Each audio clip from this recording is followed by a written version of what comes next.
मित्रों नमस्कार, जय हिंद, वंदे मातरम। मैं राजन पांडे बहुत स्वागत करता हूं आप सभी का आपके अपने YouTube channel the Rajan Pandey show में। दोस्तों, कल की मीटिंग पर सबकी नज़र थी, आपने भी रखी होगी। मीटिंग कौन सी मीटिंग? महागठबंधन की मीटिंग। हाँ जी, जिसको अगर हम लोग पृष्ठभूमि में जाएं तो यह शुरुआत होती है पटना से। हालांकि उसके भी पीछे जा सकते हैं, मगर एक जो औपचारिक रूप से इस बॉडी का गठन हुआ वह हुआ था पटना में। पटना में जहां पर यह जो 23-24 दल हैं, गैर भाजपा दल, या आप यूं भी कह सकते हैं कि भाजपा विरोधी दल, एनडीए विरोधी दल, या मोदी सरकार विरोधी दल, इन सब की मीटिंग, पहली मीटिंग हुई थी पटना में। उसके जहां पर यह तय किया गया था कि अब अगली मीटिंग जो होगी वह बेंगलुरु में होगी। स्वाभाविक है, लोगों का रोमांच बढ़ना था, लोगों के मन में बहुत से प्रश्न आने थे कि अब ऐसा क्या है जो बेंगलुरु में निकल कर आएगा और पटना में निकल कर ना आ सका। तो निकल कर आया, और जिसको अगर शुद्ध हिंदी कहावत में कहा जाए तो वह है खोदी पहाड़ निकली चुहिया, या खोदा पहाड़ निकली चुहिया की नामकरण संस्कार हुआ साहब।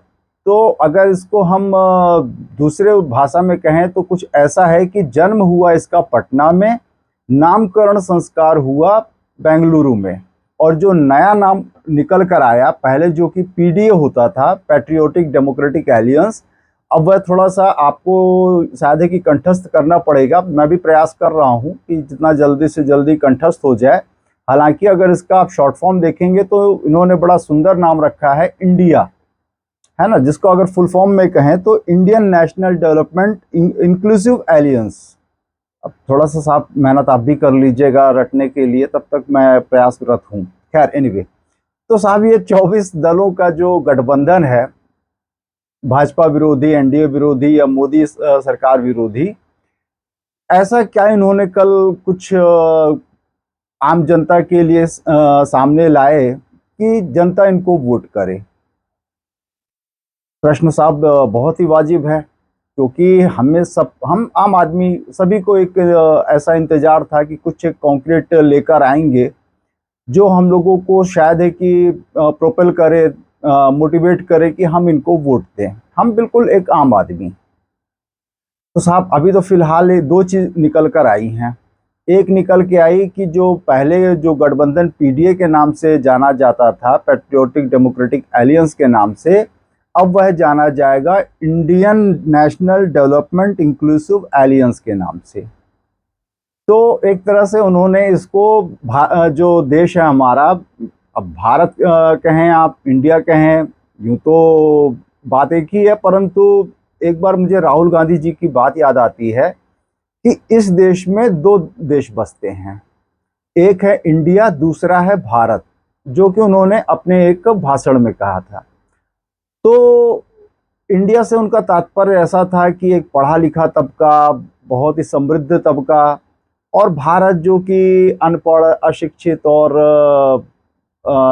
मतलब कह लीजिए कि लोअर मिडिल क्लास या उससे भी नीचे की जो प्रजाति है, शायद ही कि उनका तात्पर्य वैसा रहा होगा, शायद मैं जोड़ रहा हूँ, है ना, क्योंकि इंडिया एंड भारत, थोड़ा सा अगर आप वैसे देखेंगे तो ऐसे ही कुछ तात्पर्य निकाला जाता है। तो साहब इन्होंने यह जो गुट है वह प्रतिनिधित्व करेगा इंडिया का। अब अगर राहुल गांधी जी की डेफिनेशन में अगर कहा जाए तो फिर वह उन्हीं समृद्ध, बहुत ही उच्च शिक्षित और सब प्रकार से संपन्न लोगों का प्रतिनिधित्व करने वाला है, और भारत का नेतृत्व करेंगे आदरणीय श्री नरेंद्र मोदी जी। यह मैं अपने मन की बात कह रहा हूँ, एज लाइक मोदी जी, मैं भी अपने मन की बात ही कह रहा हूँ। तो और इसके बाद दूसरा क्या निकल कर आया? दूसरा निकल कर यह आया कि जो अब इसकी तीसरी बैठक होनी है, जो यह तीसरी बैठक होगी इस महागठबंधन की, Indian national development inclusive aliens की, वह होगी मुंबई, महाराष्ट्र में। तो साहब कल का जो निचोड़ था, कल की मतलब मीटिंग, इस गठबंधन की मीटिंग का वह निचोड़ यही था कि नया नामकरण हो गया है, और इसको आप लोग भी रट लें, Indian national development inclusive aliens, और जो इसकी तीसरी बैठक होनी है वह होनी है मुंबई महाराष्ट्र में। अब मुंबई महाराष्ट्र में मतलब there is some sort of always suspense created. हमेशा एक कुछ न कुछ एक ऐसा क्रिएट कर दिया जाता है जिससे लोगों का ध्यान आकृष्ट रहे। अब मुंबई में क्या निकल कर आएगा, अब अभी तो फिलहाल मैं यही कहूँगा गॉड नोस। फिलहाल जो बेंगलुरु तक की रिपोर्ट है वो मैंने आपको सबके सामने रखी, इसीलिए मैंने शुरू में ही कहा था कि खोदा पहाड़ निकली चूहिया। अब एक मैं शेर भी अर्ज करना चाहूँगा साहब, और वो क्या है, मिर्ज़ा गालिब साहब का। गालिब साहब जो कि उर्दू पोइट्री के बड़े रिनाउंड शायर हैं, उनका एक शेर है बहुत ही प्रसिद्ध हुआ, क्या बोलते हैं उर्दू, मकबूल हुआ। वह है, निकलना खुल्द से आदम का सुनते आए थे, लेकिन बड़े बेआबरू होकर तेरे कूचे से हम निकले। मैं यह शेर क्यों याद कर रहा हूँ? मैं यह शेर याद कर रहा हूँ आदरणीय श्री नीतीश कुमार जी के लिए, लालू यादव जी के लिए और तेजस्वी यादव जी के लिए। क्योंकि देखिए कहीं ना कहीं जो इसकी शुरुआत की थी इस भाजपा विरोधी खेमे की, वह शुरुआत की थी आदरणीय श्री नीतीश कुमार जी ने, जिन्होंने एक तरह से कह लीजिए कि एक अपना शायद जीवन का एक मोटो बना लिया था कि कैसे भी करके हमें भाजपा को केंद्र सरकार से हटाना है या मोदी सरकार को पदच्युत करना है। सब कुछ सारे नेताओं से, जितने भी गैर भाजपा विरोधी, मतलब खासतौर पे भाजपा विरोधी दल जितने भी थे, सबसे मिलने का कार्यक्रम नीतीश कुमार जी ने शुरू किया। सबके घर जा जाकर मिले, दरवाजा नॉक कर करके मिले और सबको एकत्रित किया, पटना में मीटिंग बुलाई। और देखिए उसके बाद में कुछ एक खबर ये भी थी कि अब वे खुद चाहते हैं कि आगे की लीड पटना की मीटिंग के बाद से, जब उनका मिलन श्री राहुल गांधी जी और मल्लिकार्जुन खड़गे जी से हुआ, उसके बाद देखिए एक बात तो थी कि ऐसी खबर आई थी कि वे खुद चाहते हैं कि आगे की लीड अब कांग्रेस ले ले, और कांग्रेस ने ली भी। श्रीमती सोनिया गांधी जी आगे आई और बागडोर अपने हाथ में ली। और देखिए बतौर पॉलिटिशियन मैं श्रीमती सोनिया गांधी जी की बहुत इज्जत करता हूँ कि really she makes the difference. उनके आने से तस्वीर कुछ न कुछ तो बदलती है। खैर साहब, अगर आप इसी को मैं आगे बढ़ाऊं तो जब से उन्होंने 2014 से एक तरह से कह लीजिए कि राजनीतिक परिदृश्य से ओझल हुई, तब से ही कांग्रेस का पराभव शुरू हुआ था। खैर, तो जो अभी की जो मीटिंग संपन्न हुई कल बेंगलुरु में, वह पूरी तरह से कांग्रेस द्वारा आयोजित थी। कांग्रेस ने ही लीड ली, सभी नेताओं को इनविटेशन भेजा और मीटिंग संपन्न कराई। अब देखिए यहाँ पर बात एक, क्या मैं क्वेश्चन मार्क लगा रहा हूँ इस मीटिंग की सफलता पर, क्योंकि जो मीटिंग के बाद प्रेस कॉन्फ्रेंस हुई और सभी भाजपा विरोधी जितने दल घटक दल थे जो शामिल हुए थे इस मीटिंग में, सबने उस प्रेस मीटिंग में अपनी प्रेस कॉन्फ्रेंस में शिरकत किए। चाहे वे मल्लिकार्जुन खड़गे हों, राहुल गांधी जी हों, सोनिया गांधी जी हों, आम आदमी पार्टी के केजरीवाल जी हों, उद्धव ठाकरे जी हों, या अन्य जो सारे नेता एकत्रित थे, वे सब, और सबने कुछ न कुछ अपनी बात कही। परंतु नदारद थे नीतीश कुमार जी, लालू यादव जी, जो वहां पर प्रमुख रूप से राष्ट्रीय जनता दल और जनता दल यूनाइटेड की का प्रतिनिधित्व कर रहे थे। तो उनका साहब इस प्रेस कॉन्फ्रेंस से गायब होना ही एक र्यूमर के लिए काफी था। क्या वे इस महागठबंधन में जो भी अंदर हुआ, उस मीटिंग के अंदर हुआ, उससे क्या वे खुश नहीं हैं? क्या वे एक तो देखिए ये भी बात सुनने में आई कि जो नाम दिया गया इंडिया, है ना, Indian national development inclusive aliens, तो इससे सुनने में आ रहा है कि नीतीश बाबू खुश नहीं हैं, और होना भी स्वाभाविक है, क्योंकि आप इंडिया जो कि भारत है, हमारा देश, हमारा राष्ट्र, हमारा सब कुछ, तो आप वह नाम देकर एक तरह से आप भले आप एक एज ले लेना चाहें वोटर्स के मन में कि it is India versus Modi, परंतु तब तक जो पब्लिक डोमेन में बात रहेगी वो कहीं ना कहीं तो फिर से ऐसी आएगी, who is the prime minister of India, Narendra Modi, who is the head of the India? Narendra Modi. और आज की डेट में अगर कहा जाए who is the most powerful person in India? Narendra Modi. तो एक तरह से, या ऐसा कह लीजिए कि देखिए कोई एक नेता होते थे, मैं उनका नाम नहीं जानता, याद कर पा रहा हूँ, वे जिन्होंने कहा था कि नारा दिया था कि India is Indira and Indira is India, ऐसे करके नारा दिया था। तो आप कहीं ना कहीं कुछ ना कुछ वैसा ही एक नैरेटिव बिल्ड कर रहे हैं कि इंडिया वर्सेस नरेंद्र मोदी। आज की डेट में साहब भारत, और जो कि आज आईटी सेक्टर में इतना आगे बढ़ गया और सोशल मीडिया में तो खासतौर पे बहुत आगे बढ़ गया है, आप नेताओं को क्या लगता है कि आप इंडिया वर्सेस मोदी आप बना देंगे और भारत उसको, इंडिया उसको एक्सेप्ट कर लेगा कि अच्छा इंडिया मतलब ये 24 दल? नहीं साहब।